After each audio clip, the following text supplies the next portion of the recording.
Hi everyone, it's been a while since we've done one of these, haven't we? I need to catch up on some albums, and I need to review them in a short amount of time. That is why I have created the Album Review Catch-Up, also known as the ARC. I know, I tried to put together the ARP, but it didn't work. So we have 10 albums to go through, and I don't want to waste any more of your time, any more of my time, so let's get started. Starting off with the band Partisan with their album, their debut album, Savage Peace. I checked this album out because the album cover looked really interesting.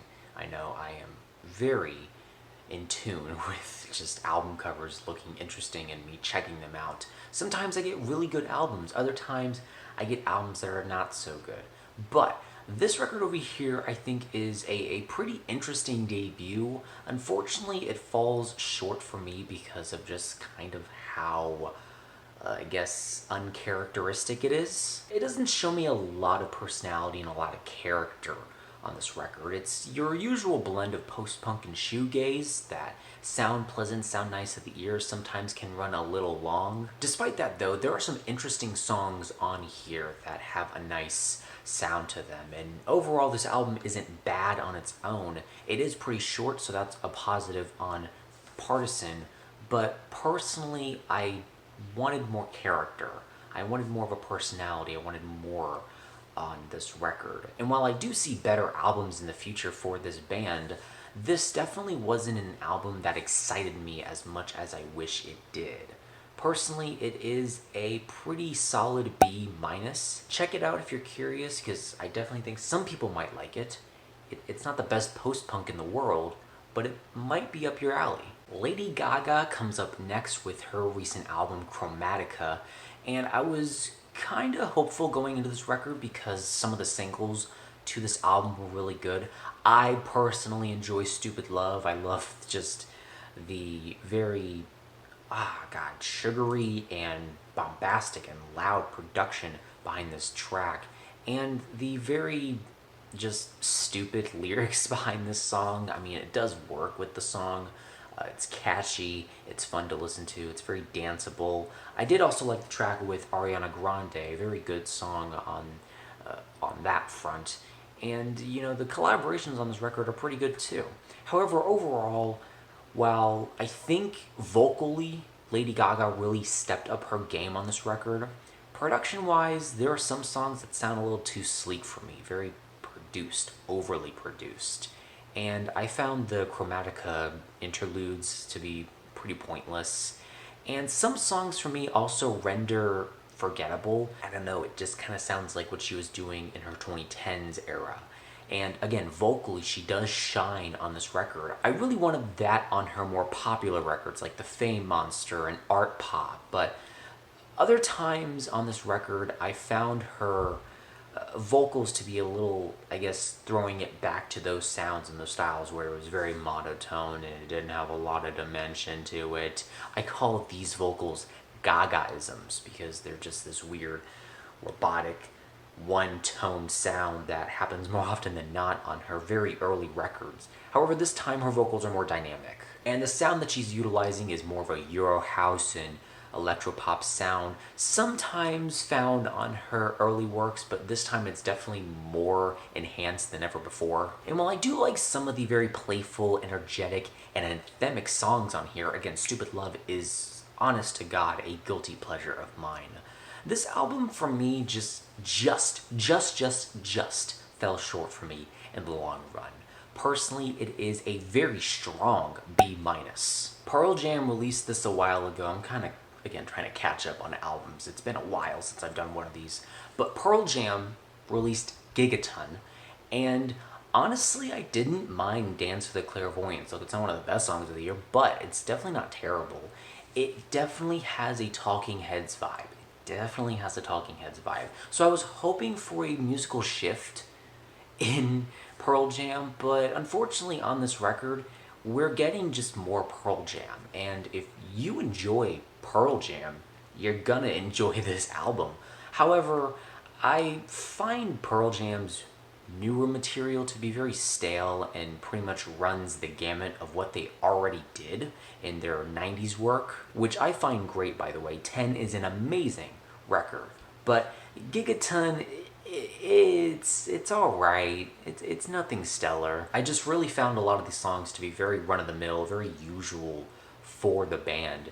I didn't see a lot of energy and passion put into these songs. And even at like 56 minutes, this record felt incredibly long, which is very unfortunate because Pearl Jam used to have some of the more interesting grunge songs in the 90s. They, for me, have lost their spark that made them interesting. But again, if you like Pearl Jam, you're probably going to enjoy most of this album. It's pretty much your usual Pearl Jam kind of stuff, and it's perfectly fine if you enjoy that sound and that style.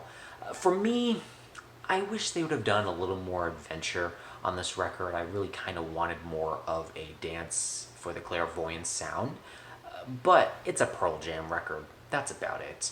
It's a strong C+ for me. I'm telling you, it's a throwback. I'm taking it back. This was released in March. I spent way too much time on this record. I honestly didn't. I listened to this thing like a few times and I kind of forgot about it. It is pretty forgettable, honestly. But Sufjan Stevens and a collaborator with Lowell Brams. I went into Aporia thinking that it was going to be a very bland, unimaginative, new age and ambient record. However, I found that there are some pretty enjoyable songs on here. Yeah, this record does run long. It is very tiresome to get through. And there are 21 tracks on this thing. This is incredibly bloated.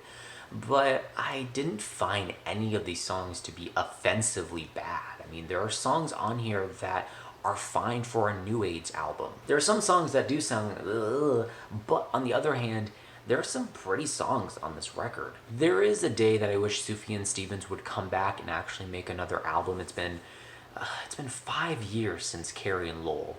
And, oh wait, Lowell, I digress. This record was pretty bland and pretty forgettable, but it was pretty enjoyable while it was on. So I'm not gonna, dock it too many points for being forgettable. A lot of the albums I listen to day to day are forgettable. That's nothing terrible. It's just this record has some pretty moments that I can't deny. It really does. Despite that though, it is long, it is bloated, and it is at some points unnecessary. For me personally, it is a light B-. Lil Yachty comes through with another project, Lil Boat 3. So this is a twice sequel. I don't know what a sequel after a sequel is called. A twice sequel to his 2016 mixtape, Lil Boat. Now, this project is a little bit bloated. It's a little bit long. However, this album isn't bad. It pretty much sticks to the usual sound and style that Lil Yachty is known for, except the songs on here are actually pretty catchy, like the opening track. Oh, and the song Black Jesus? Come on, that's one of his best songs. So is the track Oprah's Bank Account. I have been non-stop listening to this song ever since it dropped. It is catchy with its plinky piano notes, great verses from Drake and DaBaby as well. The catchy hook, which is kind of wordy, but still, it's a very infectious tune that I cannot stop listening to. This record is pretty bloated at 19 tracks and about 53 minutes. However, I think this is probably Lil Yachty's best work in a while, because there are songs on this album that at worst are pretty forgettable and unmemorable, but at their best, they're some of Lil Yachty's best work in a while. So while I'm not down for every song on this album, it definitely could have been trimmed down. 19 tracks is way too long for almost any album. This record does kind of appeal to me in a very strange way, but I mean, it's Southern Trap. I mean, I do have a soft spot for that genre. Despite that though, I'm gonna give this album a pretty moderate B-. Check it out if you're curious. It's not a bad record and has some pretty good moments. Wasted Shirt is a collaborative project between Ty Segall and Brian Chippendale of Lightning Bolt fame, and this is their latest project, Fungus 2. Not really a flattering name, an interesting album cover though. This album really deals in a very herky-jerky version of noise rock and experimental rock. It's very chaotic, it's very avant-garde and complex. Despite that though, there are moments on this record that do appeal to me. Other times it's a little up its own ass. There are definitely some moments of brilliance on this record, but there's not enough meat on the bone for this album in particular for me to really go back and enjoy any of the songs. It's about 9 tracks and 31 minutes, and the longest song on here is 7 minutes, but I just get a sense of wanting more. And the performances could be better as well. Look, it's not a bad record. I'm not gonna say it's a bad record, but it's just one of those records that I kinda had a lot of hope going into because it is Ty Segall, Brian Chippendale, but I just did not get what I wanted on this album. It also kind of renders forgettable for me.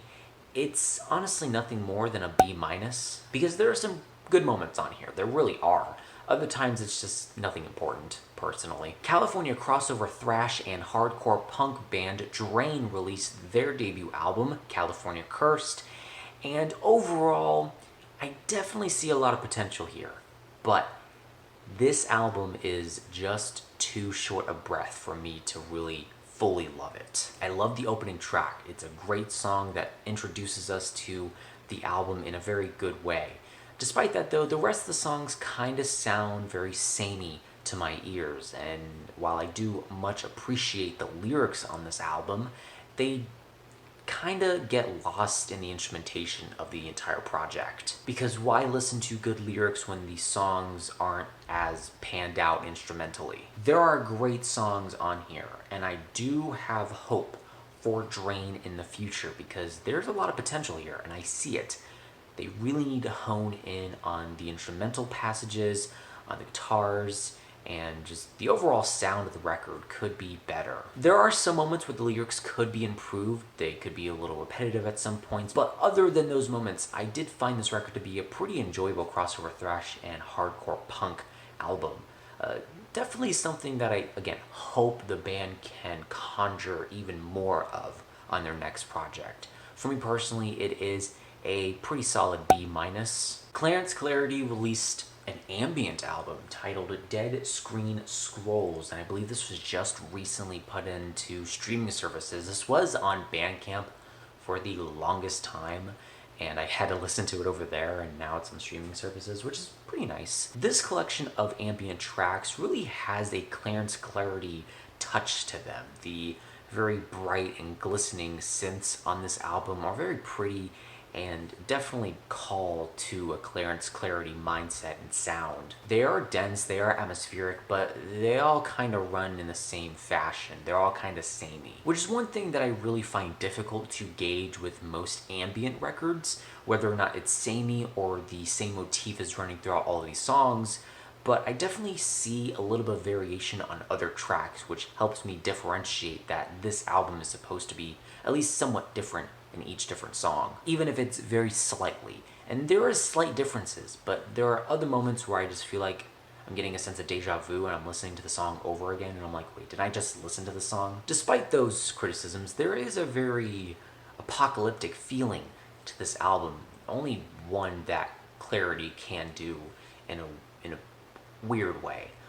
And this record also has a very soothing vibe to it, but unfortunately it isn't the most creative or most imaginative ambient record, which is something that I wish Clarence Clarity would do better, and he knows how to make imaginative, creative albums. However, it's definitely not a bad album. There are some moments of brilliance on this record, but for me personally, it's nothing more than a B-. I'm not even going to try to pronounce this name. hyphyskazerbox. This was recommended to me by a very active commenter, subscriber, follower on my channel and on my other platforms. Go follow me. But they recommended me this album and another one that I thought was interesting enough for a full review. It definitely was. But I haven't gotten the time to really come around to it. There's just so many albums that come out. I mean, I fill this thing up every time. It's just this lengthy Ugh. These are all the albums, by the way, from, I believe, the beginning of the month. But still, I checked this album out. It is a weird album. It is a weird album. This thing is about 20 tracks and 45 minutes, full of like these 1 minute to 2 minute cuts that mainly dive into the sounds of IDM and breakcore. Weird sample usage, freaky soundscapes at some points. It is very odd.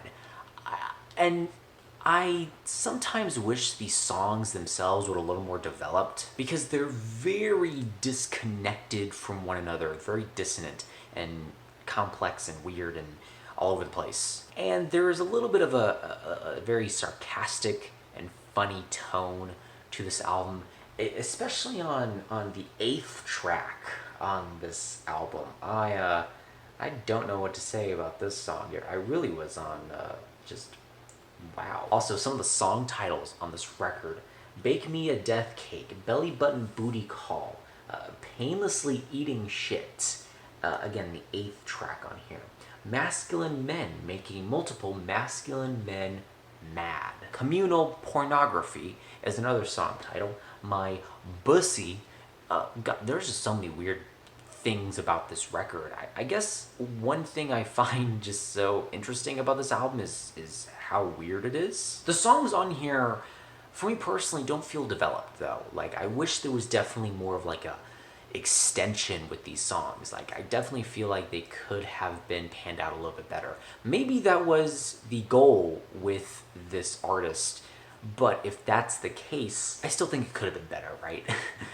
But still, it's not a bad record. If you like your IDM weird and wonky and strange in some way, I think you might enjoy this project because it is a little bit of a curveball for some people, especially in the IDM genre, which might sound pretentious, but I personally like to classify this genre as internal dance music. All right, enough corniness out of the way. This project is a strong B-, I will say, and it is one that I haven't gotten out of my head. Maybe the strangeness of this record will come and bite me in the ass in the future and be like, whoa, you all of a sudden love this record, and I'm like, okay, cool. So unfortunately, I'm gonna have to break my rules a little bit with this KSI album because I did not care for this record. I actually disliked it quite a bit because the songs on here, wow, I find the track listing pretty impressive with Offset, Lil Pump, Smoke Perp. You also got Trippie Redd and Rick Ross, Lil Baby on here as well. That's pretty nice, but the overall product, the finished product of this record just sounds so run-of-the-mill, so generic for a trap and pop rap album. These sounds on here have been done by other artists way better back in the past, like I'm talking 2017. KSI is really living in the past, being way behind the curve and unfortunately sounding very nonchalant doing so. A lot of the performances on these songs are very non-charismatic. They have no charisma behind them. Even if there is a little bit of a, ooh, that sounds kind of interesting, there are like at least 2 other tracks that are very boring, repetitive, mind-numbing. I just find this record to be so boring and lifeless and on its deathbed on arrival. But there is something to be said about this project because in some way, in a weird way, I see a little bit of potential with this project. I mean, there is something here that KSI made that happens on some tracks, on a very select few of tracks, but those times when they happen, it's like a, whoa, okay, there is a spark in this engine, if that's the right phrase. There is a spark here. There is something that can be made out of this, but he needs to be more charismatic. He needs to have better production because there are some moments where the production can be kind of interesting. Other moments, it's just so flat and flaccid. Interesting production, better songwriting, and better flow, and features that sometimes sound good on this project, other times can be, beef it up, man. That's the one thing I'll say, because there is something here, sometimes, very few, but for what it is, it is a very strong D plus. And the rule that I broke basically is I had a bound on these. It was a B to a C minus, and this obviously is a D plus, but still, gosh, it's just so snooze fest here. It's snooze fest. That's gonna wrap it up for the album review catch up. I hope you enjoyed. Leave a like, comment, share, do whatever you want. Let me know how I can improve future videos down below, and tell me your thoughts and opinions on any of these albums and any of these projects down below. I am curious to know. With that being said, thank you so much for watching, and I hope to see you in the next video. And remember, this is only my opinion, because music is subjective.